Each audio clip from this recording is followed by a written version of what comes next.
ناظرین، ہماری یہ گفتگو آج کی میں سمجھتا ہوں کہ یہ ایک خاص پیغام ہے، ایک لمحہ فکریہ ہے ہم سب کے لیے۔ ضمیر صاحب بڑی اچھی گفتگو کر رہے ہیں، اور میں سمجھتا ہوں ضمیر صاحب کہ اس میں ایک تقابل جو ہم دیکھتے ہیں خاص طور پر آج کے دور میں، اور سوشل میڈیا نے جس طرح سے انقلاب برپا کیا ہے ہماری باتوں میں، ہماری سوچ میں، ہمارے رویوں میں، اس کا نقصان یہ ہوا ہے کہ ہم کسی کی بد اخلاقی کا جواب اسی بد اخلاقی میں دینے لگ گئے ہیں۔ ہونا یہ چاہیے کہ کوئی ہمارے ساتھ اگر بد اخلاقی کرتا ہے تو ہم اپنے اخلاق کے معیار کو نہ گرنے دیں انفرادی طور پہ۔ یہ بات ہے نا، کتنی دیر تک کوئی بندہ کرے گا؟ بالکل صحیح بات ہے۔ اور ضرورت ہے ان نادانوں کو سمجھانے کی بے شک کہ بھائی آپ جو کام کر رہے ہو نا، آپ یہ جو بڑے سکونوں سے گھروں میں رہ رہے ہو، آپ جو اپنے پارلیمنٹ میں جا کے پرائم منسٹر کو بات کر سکتے ہو، یہ اسی شخص کا دیا ہوا ہے۔ بے شک اتنی جرت نہیں تھی تم یورپ کی اور روم کی، اٹلی کی، ایران کی تاریخ اٹھا کے دیکھ لو، سوال کرنا تو درکنار ہے، تم تو زبان کھولتے تھے تمہارے ٹکڑے کر دیے جاتے تھے۔ یہ اسی ہستی کا کرم ہے کہ آج لوگ جو ہیں وہ آزادی سے بات کرتے ہیں، یہ اسی شخص کا دیا ہوا ہے جس کا آج تم ناجائز فائدہ اٹھا کر اسی کے خلاف باتیں کرتے ہو۔ نادانو، سوچو رسی تم کر کیا رہے ہو؟ صحیح۔ یہ مسلمانوں کو تو چھوڑو تم، یہ تم پر اس کا کرم ہے۔ بہت شکریہ جی۔ علامہ اقبال کے چند اشعار یہاں شامل کرنا چاہوں گا میں آپ کی اجازت سے کہ گیسوئے تابدار کو اور بھی تابدار کر، ہوش و خرد شکار کر، قلب و نظر شکار کر۔ علامہ اقبال کا جتنا بھی کلام ہے وہ سارے کا سارا فلسفہ ہے، لمحہ فکری ہے، اور اس میں خاص پیغام ہے، اور ان اشعار میں بھی یہ خاص پیغام ہے کہ گیسوئے تابدار کو اور بھی تابدار کر، ہوش و خرد شکار کر، قلب و نظر شکار کر۔ عشق بھی ہو حجاب میں، حسن بھی ہو حجاب میں، یا تو خود آشکار ہو یا مجھے آشکار کر۔ تو ہے محیط بے کراں، میں ہوں ذرا سی آبجو، یا مجھے ہم کنار کر یا مجھے بے کنار کر۔ میں ہوں صدف تو تیرے ہاتھ میرے گوہر کی آبرو، میں ہوں خزف تو مجھے گوہر شاہوار کر۔ نغمہ نو بہار اگر میرے نصیب میں نہ ہو، اس دم نیم سوز کو طائر کے بہار کر۔ بہت خوبصورت الفاظ، بہت خوبصورت کلام، بہت خوبصورت پیغام آپ کا کہ باغ بہشت سے مجھے حکم سفر دیا تھا کیوں۔ یہ شعر ہم اکثر سنتے ہیں کہ باغ بہشت سے مجھے حکم سفر دیا تھا کیوں، کار جہاں دراز ہے اب میرا انتظار کر۔ کہ روز حساب جب میرا پیش ہو دفتر عمل، آپ بھی شرمسار ہو مجھ کو بھی شرمسار کر۔ علامہ اقبال کا کلام جی جتنا بھی پڑھا جائے، مجھے تو کم از کم ہر مرتبہ اگر ایک ہی چیز میں پڑھتا ہوں، اور جتنی مرتبہ پڑھتا ہوں کوئی نہ کوئی نئی چیز ہمیشہ وہ آشکار ہوتی ہے، اور اس میں سے سمجھنے کی، سننے کی ایک خاص پیغام جو ہے وہ ملتا ہے۔ اسی لیے میں حضرت علامہ اقبال کا یہ میں گزارش کروں کہ یہ آپ نے بڑا اچھا کیا کہ آج اقبال کا کلام پیش کیا، کیونکہ بار بار یہ اس وقت دل دکھنے والی بات جو چل رہی ہے پوری دنیا میں۔ علامہ اقبال شاعر تو تھے، بہت بڑے شاعر تھے، اور ظاہر ہے کہ وہ ہر قسم کی تنقید سے بالا تر شاعر تھے، لیکن ان کا جو اصل پہلو ہے، جو ان کا اصل کام ہے، وہ ہے عشق رسول۔ بے شک میں تمام عاشقان رسول سے گزارش کرتا ہوں کہ اگر تم نے عشق رسول دیکھنا ہے تو وہ اقبال کا دیکھو۔ بے شک اقبال ساری زندگی شاعری کرنے کے بعد آخر میں جو کہتے ہیں، بات جو دعویٰ کرتے ہیں عشق رسول کا، وہ کہتے ہیں کہ اگر میں نے پوری زندگی قرآن پیش کرنے کے علاوہ، عشق رسول پیش کرنے کے علاوہ، اس ہستی کا پیغام پیش کرنے کے علاوہ شاعری کی ہو، کچھ اور کیا ہو، تو قیامت کے دن اے خدا مجھے اس کی زیارت نصیب نہ کرنا۔ اتنا بڑا اعلان کرنا یہ مذاق نہیں ہے۔ بے شک بے شک بے شک۔ یہ تھا ان کا بہت بڑا کام۔ شاعری تو خیر ان کا ظاہر ہے کہ وہ ہر قسم کی تنقید سے بالا تر ہیں، بہت بڑے شاعر تھے، بہت بڑے فلاسفر تھے۔ ان کا اصل کام تو یہ ہم جتنے عاشقان رسول کے دعوے لیے پھرتے ہیں، ہمیں اقبال کو اس کی زندگی کو دیکھنا چاہیے، اور اس کو اس پر بھی جو ہے وہ عمل پیرا ہونا چاہیے، اور اس کو اپنی زندگیوں میں لانا چاہیے کہ عشق رسول ہوتا کیا ہے اور کیسے کیا جاتا ہے. دعوے کرنے سے اس کے علاوہ بھی چلیں عشق رسول کی بات ہو رہی ہے تو ہمارے سامنے بہت سارے دیگر صوفیہ کرام، صوفی شاعر موجود ہیں جنہوں نے عشق رسول پر بہت کچھ لکھا، بہت کچھ کہا. میاں محمد بخش، ان کا سارا کلام جو ہے وہ دو چیزوں پر میں سمجھتا ہوں مبنی ہے، ایک عشق رسول اور ایک ظرف. انسان کے اندر جو ظرف ہوتا ہے یا ہونا چاہیے. کیا بات ہے، آپ نے بڑی خوبصورت بات کی. ان کے پیغام جو ہے صرف ظرف، مجھے ظرف نظر آیا. اتنا جتنا ان کا دھیما لہجہ ہے، جتنی اس میں عاجزی پائی جاتی ہے، کیا بات ہے ان کی. اور آپ ان کے جتنے بھی کلام اٹھا کے دیکھ لیں، اگرچہ آپ کا کلام زیادہ تر پنجابی میں ہے، آپ نے فارسی میں بھی لکھا ہے، لیکن بہت کم لوگوں کو پتہ ہے، بہت کم لوگوں کو پتہ ہے کہ آپ نے فارسی میں بھی لکھا ہے.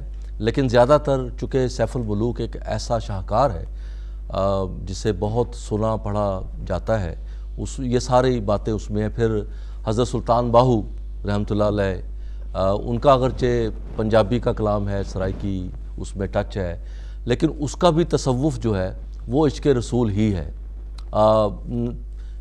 گولڑ شریف والے پیر نصیر الدین، ان کا بھی جو کلام ہے، اگر عشق رسول کی بات کی جائے تو وہاں سے اگر دیکھا جائے تو آپ کو یہ سارے پیغامات ملتے ہیں. لیکن ایک اور بہت خوبصورت بات جو اردو زبان اور ادب کے حوالے سے جو اگر ہم اس کا مطالعہ کیا جائے، اس کے لکھنے والوں کا، اس کے خاص طور پر جو شاعر ہوئے ہیں، یہ بڑی لطف کی بات ہے کہ ان میں زیادہ تعداد جو ہے اردو شاعر بھی جو ہیں اوریجنلی وہ پنجابی مادری زبان کے ہیں. ہاں یہ ہے.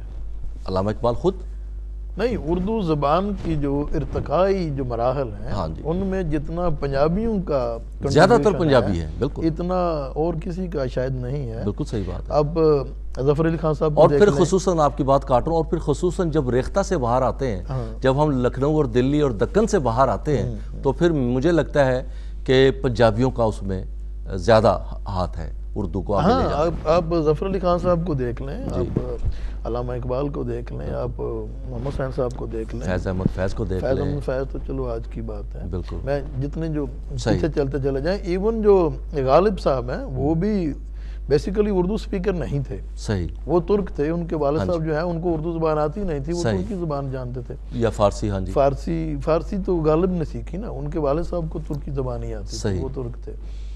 تو پنجابیوں کا بہت بڑا جو ہے وہ کنٹریبیوشن ہے اردو زبان کی، اس کو رائج کرنے میں، اس کی کہہ لیں کہ حدود بیان کرنے میں، اس کا جو اچھا آج بھی آپ اردو میں لکھتے ہیں، کچھ میں بھی کوشش کرتا ہوں، اور بہت سے دیگر لکھاری ہیں جو اردو میں. لیکن مزے کی بات، لطف کی بات یہ ہے کہ جب نجی بیٹھتے ہیں، گفتگو ہوتی ہے، اکثر پنجابی میں ہو رہی ہوتی ہے، تو وہاں وہ اپنا پن جو ہے وہ ظاہر ہوتا ہے. وہاں سے پتہ چلتا ہے کہ ہم پنجابی جو ہیں وہ اردو کے لیے کتنا مشکل ہے. اصل میں جو انسان اپنی مادری زبان میں اظہار کر سکتا ہے وہ کسی اور زبان میں ممکن ہی نہیں ہوتا. اچھا آپ جتنی بھی سیکھ لیں. آج ایک سوال آپ سے میں کروں گا، مجھ سے بھی کئی مرتبہ یہ سوال ہوتا ہے اور اس کا جواب بہرحال ناظرین آپ بھی سوچتے ہوں گے بعض اوقات کہ اردو زبان جو ہے وہ مادری زبان ہے یا قومی زبان ہے. تو اس کو ذرا اگر تھوڑا سا آپ اس کو ایلیبوریٹ کریں، پھر میں بھی اس پہ کچھ انشاءاللہ میں گزارش کرتا ہوں. مادری بھی ہے اور قومی بھی ہے.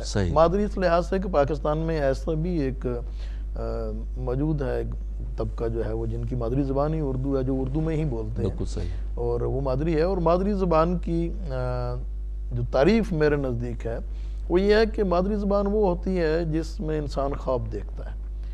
خواب آپ کبھی کسی اور زبان میں نہیں دیکھتے، مادری زبان میں ہی دیکھتے یا جب سوچتے ہیں تب بھی. سوچنے کے لیے بھی شاید بعض اوقات ہم کسی اور زبان میں سوچ لیں، لیکن خواب کا جو عمل ہے نا وہ مادری زبان سے ہی وابستہ رہتا ہے.